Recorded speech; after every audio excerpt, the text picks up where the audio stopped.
Welcome. In front of me is ACER Swift Go, and in this video I will show you how to update Windows on this laptop.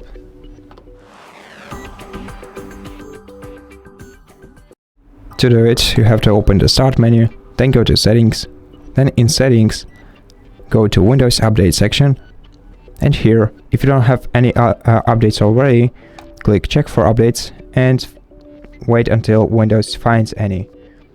If you want to be up to date all the time, you can switch this toggle to the right. Now, once it finds updates, it will start downloading and installing them automatically. And once they are installed, it may require a restart. Also, for additional updates, you can go to Advanced Options, Optional Updates, and here you can select the updates that you want to install, click Download and install them, and they will be installed right here.